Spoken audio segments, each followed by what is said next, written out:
There's two types of people in the world: ignorant people that don't know what they don't know. There's ignorant, humble people that have learned the lessons I've learned that will tell you, hey, I don't know what I don't know, but here's what I think, or this is the experiences I've had. Take it for what it is and utilize it to get you to where you want to be or better.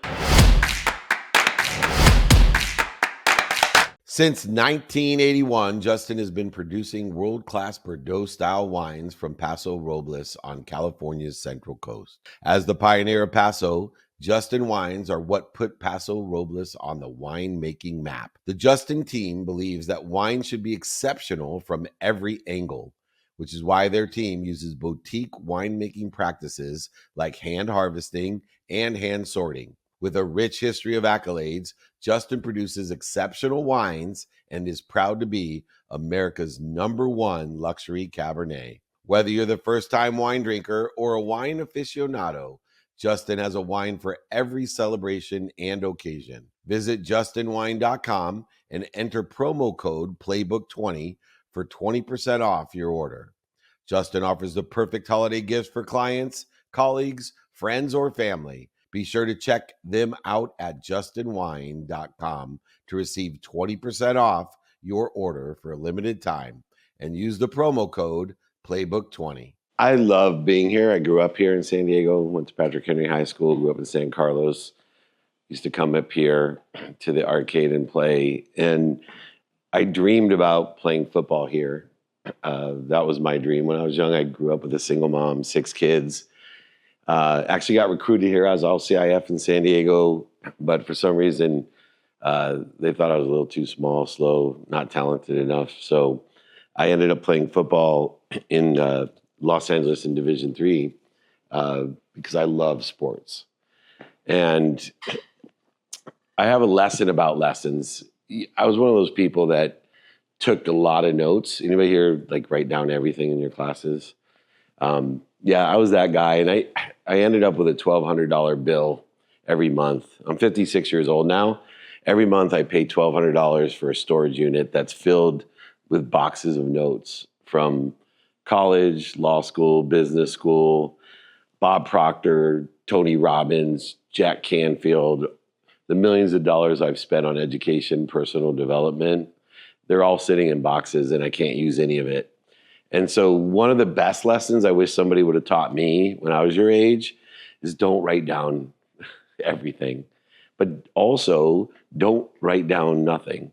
There's a secret that I've learned through all these years about what's important, and what's important is what resonates with you. And initially I thought I'd hear somebody say a quote and I'd text it to myself because it resonated. One of my favorite quotes in the world is, "You're either humble or you're about to be." I heard that the first time, all the hairs on my arm stood up. I'm like texting myself, can't forget that.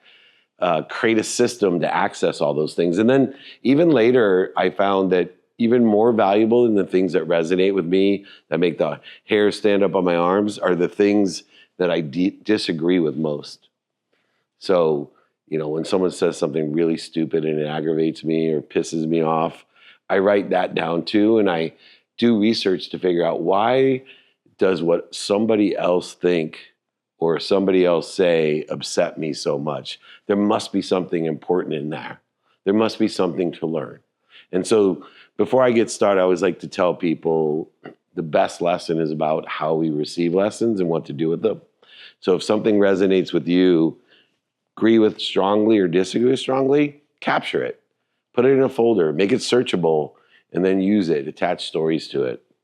I'm going to talk about my journey because I know in these type of audiences, you're probably curious, how the hell were you a sports agent? I ran the most notable sports marketing company. I have a sports media company now. I work with the biggest names in sports and entertainment, billionaires, millionaires, entrepreneurs, celebrities, athletes, and entertainers. Everyone from Warren Moon, Troy Aikman, Steve Young, Evander Holyfield, Lennox Lewis, to Austin Eckler, Michael Chandler, who just lost on Saturday, do so many different things in sports. But to be honest, that's not really what I wanted to be. I wanted to be a football player. When I was young, I had a mom, probably like some of you. My mom's favorite thing, we had 6 kids, a single mom. My mom was a second grade teacher, pack my dinner in a paper bag. We lived sometimes on food stamps, and she'd fill up turnstiles at 7-Elevens, convenience stores with greeting cards just so we could eat. So all I wanted to be when I was young was rich. Anybody here want to be rich? It's okay, don't be afraid. Oh, good. Yes, rich is good.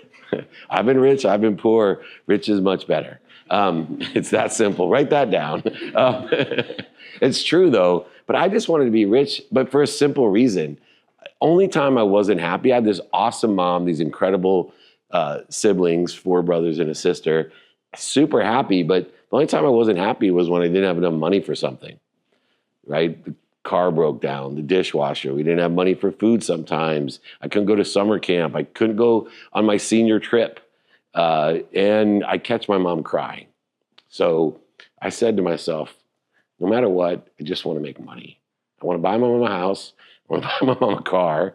And I never wanted to worry about money. And so everything in my young life was driven to how much money I could make. Now, I told you I got to play college football, and nobody ever thought I would. I always think there's this big gap between knowing who you are, what I am, and what I want people to think I am. But I remember lining up. I was the fastest one on my college football team, also the smallest. So I lined up as a bullet on the kickoff team. And my freshman year, I thought, okay, I'm going to show everyone. This is it, the start of my NFL career. I fly down the field. Of course, I get there first, and I light up the ball carrier right into his, and I just light him up, and I'm thinking, yes. Next thing I'm thinking is, oh no, I'm literally flying backwards onto my back, and the carrier stepped on my chest and kept on running. And I remember thinking my mom's favorite line growing up, doctor, lawyer, or failure. That's all I could think of as a laying there. Shit, I'm gonna have to go to med school or law school. This is not gonna work out, at least to buy my mom a house and a car. It wasn't gonna be through football. So this is probably one of the best pieces of advice. So I decide at the end of the football season, I better go visit my older brother who's in med school because I want to go to med school and be a doctor, be rich, buy my mom a house. I show up at the hospital at UCLA, and I saw my brother, and he said, "What's the matter, David?" I said, "I just hate hospitals. I'm 18 years old. Anybody in here 18? There you go. So you know what it's like. I'm 18 years old, and I look at my brother. I'm like, I hate hospitals. He's like, you know, you want to be a doctor, you're going to have to be in a hospital. I was so stupid at 18. I was like, no, I'm not going to be a hospital doctor. I'm going to be a sports doctor. I'll be on the sidelines and locker rooms. I'm not going to be in a hospital. And he looked at me like, you may be the biggest idiot I've ever met. But at that time, he gave me the best advice that I use closing out a lot of my TV shows, digital shows, my podcast. He said, David, you need to be more interested than interesting. You need to be more interested than interesting.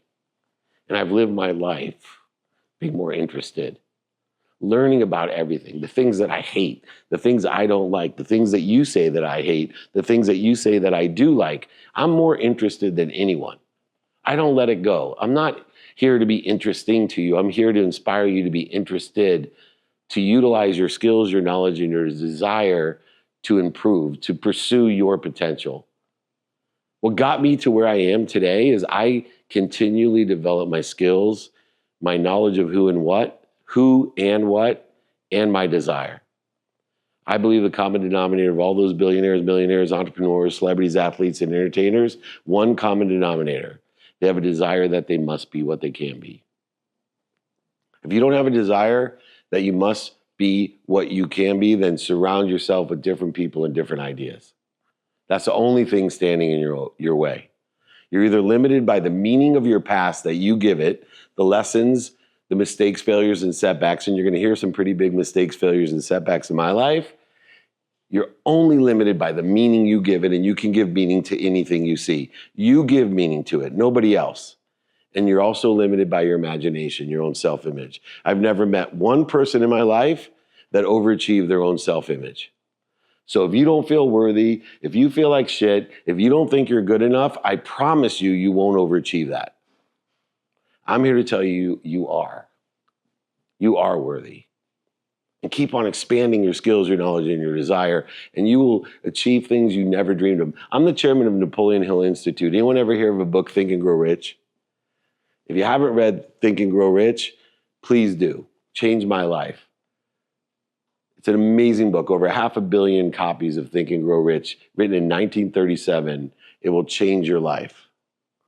It says what you can conceive, you can achieve.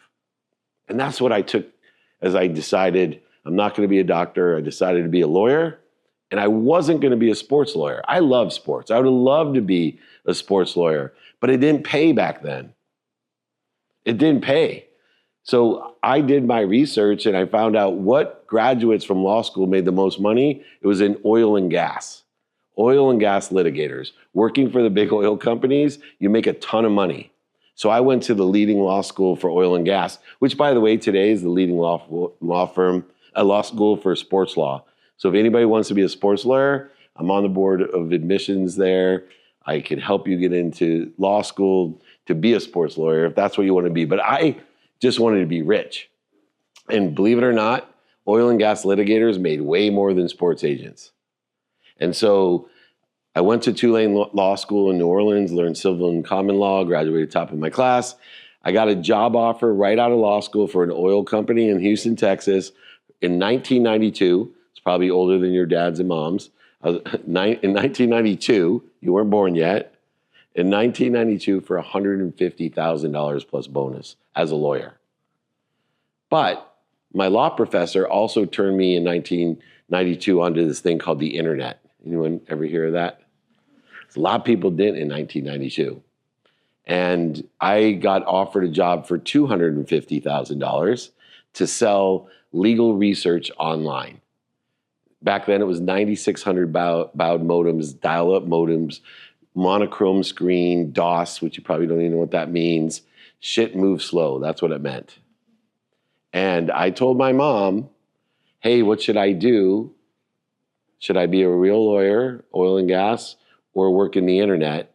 I can make over $100,000 more working in the internet. And my mom said without blinking, got to be a real lawyer. The internet's a fad. Nobody's ever going to use the internet. You can't do research on the computer. You need books to read. This is same thing people say about crypto today or blockchain, right? No one's ever going to buy a car on the internet. Nobody will ever put their credit card. Nobody's ever going to trust the internet. The government's going to turn down, lock down the internet. This is the shit that people said in 92. So I learned a valuable lesson the day I chose to work in the internet. I said, just because my mom loves me doesn't mean she always gives me good advice. Now, I listen to my mom still today, and I appreciate every piece of advice that she gives me, but I treat it like a handful of sand. She gives me a piece of advice. I'm grateful for all the sand she has given me. But if it's not resonating with me, if she doesn't know what the F she's talking about because she doesn't know anything about business because she's a second grade teacher, I just let it fall through my hand like a handful of sand. But when she tells me something valuable, like be kind to your future self, do good deeds, I hold on to that. So just because someone loves you, appreciate the fact that they love you, but you don't have to listen to their advice. You don't have to be resistant and say, oh, Dad, you're stupid. That's what my kids tell me. They could at least just say, thank you for your stupid advice. See, the problem with parents is a problem I see with social media. Is there's two types of people in the world. Ignorant people that don't know what they don't know, and ignorant people that don't know what they don't know. There's ignorant, humble people that have learned the lessons I've learned that will tell you, hey, I don't know what I don't know, but here's what I think, or this is the experiences I've had. Take it for what it is and utilize it to get you to where you want to be or better. Or there's ignorant, arrogant people. They know they don't know, but they're so afraid that they don't know, so they'll just pretend like they do, or they'll attack you like they do. I see that on my Instagram all the time. Someone told me on my Instagram, it was one of my favorite ignorant, arrogant things ever. You stole gratitude from Gary Vee. And they're like super angry. I was like, first of all, I am so much older than Gary Vee. So I'm not stealing gratitude. Plus I learned gratitude from my grandma and I was like 3. He wasn't even born. It's just, but because he was attacking me. It took me minutes and moments to get back to center. I actually got mad, and then I realized just another ignorant, arrogant person. It's obvious. It's not going to bother me. But the most dangerous, ignorant, arrogant people in your life, the ones that will cost you the most, are the people who love you the most. And let me tell you why. Like my mom. Because when they give you advice, they're going to give it out of fear. Why? Because they love you so much. They're more afraid for you than you are for yourself. So they're going to tell you, doctor, lawyer, failure. They're going to tell you, you can't do this. You should do this. Not because they don't love you, not because they don't think it's good advice, but more importantly, the only reason they're telling you that advice is because they're afraid that you actually might get hurt, that you might make a mistake, that you might actually learn something and grow. I know this because I told myself when I become a parent, I have 4 kids, 25, 23, and 20-year-old daughters, and a 14-year-old son, all from the same wife, who went to Patrick Henry as well, who hated me until I was like 26. Never dated me for good reasons. I threw egg at her when I was 12 because she wouldn't go out with me. But at least I'm the first and the last boy to ever ask her to go steady. That means date. Go steady. Sorry, I'm old. This show is brought to you by BetterHelp. Therapy is a great tool for facing your fears and finding ways to overcome them, because sometimes the scariest thing is not facing our fears in the first place and holding ourselves back. It's helpful for learning positive coping skills and how to set boundaries.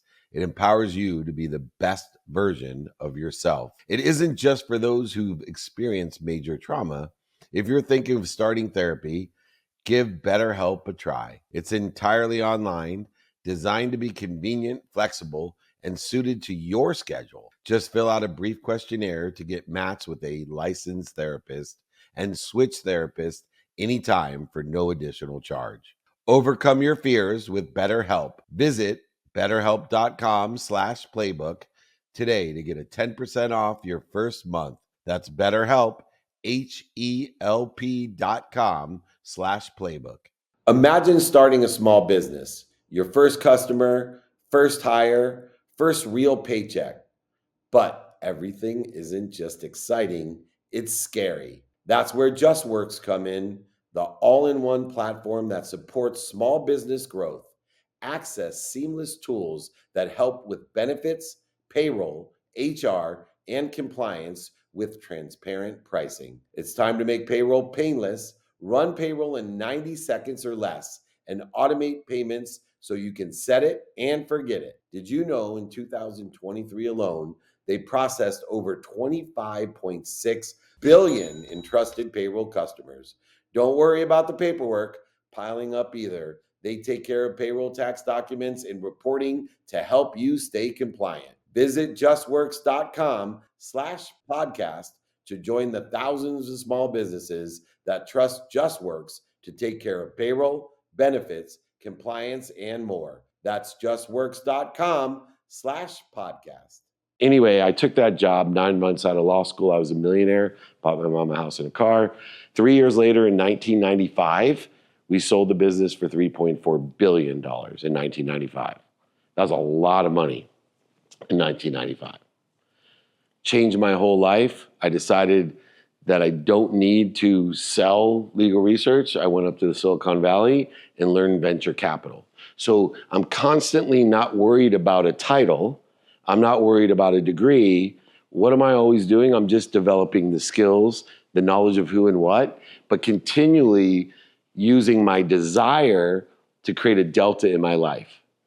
I'm constantly expanding my imagination, my own self-image. When everyone's like, why would you leave? You're the youngest executive of a $3.4 billion company. Thomson Reuters bought me, offered me everything to be the executive vice president of sales, 7,000 salespeople under me. I'm in my 20s. Why would you leave? Because I was developing my skills, my knowledge of who and what, and continually utilizing the same desire that created a delta for me in football, for example. You see, your skills and knowledge that you're born with, you have a genetic and an energetic inheritance, right? We understand that. You are born with this genetic and energetic, and you want to align your genetic and energetic inheritance to the highest basement that you can. So in the quarterback factory that I ran at Lee Steinberg, the biggest and 8 first picks in the draft, the biggest names in sports, we knew that a quarterback, the skills and knowledge of a quarterback was their basement. So Jeff George, who we represented, or Ryan Leaf, they had very high basements. In fact, Lee, who knows a lot more about football than I even did, he always said Jeff George and Ryan Leaf had a higher basement than Warren Moon, Steve Young, and Troy Aikman. A higher basement. They just didn't have the delta. Nobody had more desire than my business partner, Warren Moon. I don't know, a lot of people may not even know who Warren Moon is. Let me tell you who Warren Moon was. In 1978, Warren Moon was a 16.5-point underdog, played for Washington, University of Washington against Michigan, the #1 team in the country. And he's also one of the only black quarterbacks in 1978. And he beat Michigan. Michigan quarterback wouldn't even meet him at Disneyland before the game, traditionally right there at the front with all the flowers, because he was black. This is just 1978. I'm already 10 years old. That's my business partner. They said, you can play wide receiver for us, you can play defensive back for us, but you can't play quarterback because you're black. They said it in different words, but that's what they said. And so he went to Canada for 6 years. Not just Canada, Edmonton. So it wasn't Vancouver, wasn't Toronto, freaking Edmonton. And he won 5 Grey Cups and 6 MVPs in 6 years until finally they let him play football in the NFL. He played 17 more years, and he's still the only black quarterback in the Hall of Fame. That's Delta. That's Delta. So you got to have this desire, and you can't be afraid of titles, of positions, of locations, of industries, jobs, and careers. All I care about is developing my skills, my knowledge of who and what, and continually growing my desire, because I always have the desire that I must be what I can be. But as I got older, I started learning where my higher basements was. It wasn't in basketball. It wasn't in football. No matter how much I practice in football, my delta was never going to be higher than most people's basement in the NFL. But my delta was huge. I just genetically and energetically didn't inherit the gifts of Warren Moon, Troy Aikman, or Steve Young, Jeff George, Lennox Lewis, Evander Holyfield, or what they did, or whoever else, Sabathia, Ramirez, you name it, we had it. And so I went to the Silicon Valley. I worked in the middleware space, raised hundreds of millions of dollars. I learned venture capital. And I was really good at it, raising money. It's a gift. If you can raise money, you'll never starve, by the way. It's a great gift. People always pay you to raise money. Good times, bad times especially. You can make a ton of money if you know how to raise money. Venture capital, I learned that. And I eventually, in 1999, at 31 years old, became the CEO of Samsung's first data division, their first data device. They didn't call them smartphones. It was a Windows device. There's Windows CE. There was no Apple, no iPhone. We thought, or at least I thought, I'd be a billionaire at that time in 1999. Married my dream girl from the 4th grade here in San Diego, had 3 beautiful children, running the second largest manufacturer of phones, and then they fire me, because we've become the 2nd largest manufacturer of phones. And I'm a young 30-something-year-old sales guy who worked his way up with great sales skills, but not CEO skills. And so they paid me to leave. Let me just tell you this. If you're going to be fired, get paid. It takes away the pain. I then became the president of the data division for a Finnish telecom called Telus. And before I took that job, I went to help another friend from San Diego with a reality show called Showtime with Magic Johnson. And the other lawyer in the deal, I told my friend, I'm not even a real lawyer, but I'll help you. He's like, you're the best negotiator I know, was Lee Steinberg, the guy they made the movie Jerry Maguire about. And in 48 hours, Lee Steinberg hired me over thousands of other people that wanted to run that sports agency. Question is, why did Lee Steinberg hire me? I wasn't a sports agent. I wasn't a very good lawyer. Why did he hire me? Because he saw the future in sports, in venture, in technology. And nobody had a higher basement than me better skills, better knowledge of who and what, and more desire in venture capital and technology, and yet understood sports and had a law degree. Are you seeing the picture of how most people fail? It's because they're so worried about titles. They're so worried about industry jobs and careers, they forget to focus in on what gives you more opportunities, options, and touches of favor, developing your skills, your knowledge, and your desire. The more skills you have, the more knowledge you have of who and what, and the more desire you have, the more options, opportunities, and touches of favor will come in your life. Now, I had one problem as I started working for Lee. Not only was I worth over $100 million, but I had access to what billionaires couldn't afford to have. And I was young. And I believed my own bullshit. And I thought that money bought love and happiness, because it did for me. Until one day, my dad sent me a birthday present. Now, my dad left when I was 5. He was my hero until I was 10. My dad cheated on my mom. He was a liar, a manipulator. His girlfriend was closer to my age than me. To my age than his. And at 30, he gave me a birthday present. And I was super excited because I hadn't talked to my dad since he forgot my birthday at 10. And I asked him, how could you forget my birthday?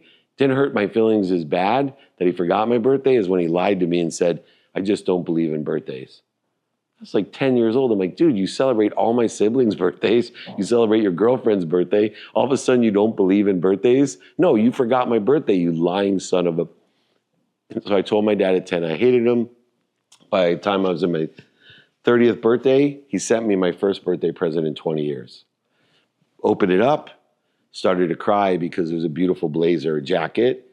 My wife is there with me, and she said, why are you crying? I go, my dad finally gets it. He wants a relationship with me. He apologized to me. And then I opened up the jacket to see if it said especially made for my son, because it fit perfectly, or if it said Armani, but he didn't. He tore out all the pockets in the jacket. Went from complete happiness to rage. I called him immediately. I'm like, Dad, I got your present. Oh, thank God, son. I go, but why would you give me a jacket I can't wear? He goes, it's not for wearing. It's to remind you you're just like me. You think money will buy you everything. It'll buy you love and happiness. Hang it in your closet to remind you every day that you can't buy happiness and love. You can't take anything with you when you die. There's no U-Hauls in heaven. I wasn't ready to hear that at 30, so I told my dad, F you, I hate you. You're a liar, a cheater, manipulator, overseller, back-end seller. Hung up on him. 6 years later, I'm running Lee Steinberg, have everything in the world.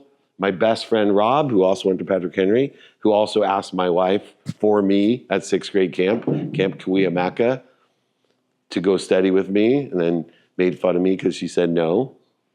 That's why I threw the egg at her. So I invited Rob to go to the Masters with me. We had a NetJet deal with Warren Moon, Joe Montana, and Wayne Gretzky, and back cabins with Curtis Strange. I was like super excited. Rob was a big golfer. I'm like, hey man, come with me to the Masters. I got all this stuff, blah, blah, blah. And he looks at me, he goes, I'm not going. I'm like, I'm paying for everything, bro. You're coming. He's like, I'm not coming. I go, why? He said, because I don't like who you hang out with, and I don't like with what you're doing. I said, Rob, I'm not doing what those other guys are doing. You got to come with me. He's like, Dave, you can lie to me, but stop lying to yourself. You're going to end up dead. Told him, F you, I hate you. How dare you're not my real friend. 2 weeks later, my life would change forever. I learned the greatest lesson in my entire life. I represented also a guy named Little John. Anyone ever hear of the rapper Little John? Yeah. So John invited me to the Grammy Awards. He had been nominated. Didn't know he won yet. So I told my wife, we lived in Rancho Santa Fe now. I had 3 daughters under 10 years old. If I wanted to go to the Grammys, would she like to come with me? And she said, Dave, you shouldn't go. I'm worried about you. You're not paying attention to work. You're not paying attention to your family, and you're partying way too much. I'm really worried about you. Just stay at home. I don't have a good feeling about this. So, of course, I lied to her. Changed my clothes in the car, told her I had a business meeting in Orange County, went to the Grammy Awards with Little John, came home at 5:30 in the morning, completely wasted. Some of you may know what that means. Not my proudest moment. When I got home at 5:30 in the morning, my wife was waiting for me to tell me she was leaving. Told me she wasn't happy, told me I better take stock in who I was and what I wanted to become, or I was going to die. And she didn't want to be around to watch it. At that time, the same way as when my mom told me I was lost, the same way my dad told me I needed to remember you can't take anything with you, the same way Rob told me that I wasn't hanging around the right people and doing the right things, I told my wife the same thing. F you. I actually said, how dare you talk to me this way? Do you know who did all of this? That's exactly what I said. And then I went to bed. Woke up in the morning full of hate. I hated my mom, my dad, my best friend, and my wife. I was going to figure out how I could take all their money, everything I ever gave them. I was going to steal their happiness because money buys happiness, money buys love. I was going to take everything away from them. And as I was sitting on the end of the bed, thinking about what lawyer I was going to utilize to do all of this, I looked over in my closet, and I hadn't seen it for years. It was that jacket. It was my calling. I looked at the jacket. I thought to myself, man, I don't hate my mom. Don't hate my dad. I don't hate my best friend. And I certainly don't hate my wife. I hated myself. I was worth over $100 million. I could buy whatever I wanted. I have the 3 most beautiful girls in the world, healthy, happy. I live in Rancho Santa Fe. Planes, trains, cars, boats, anything I wanted. And I hated myself because I was the liar, the cheater, the manipulator, the overseller, and the back-end seller.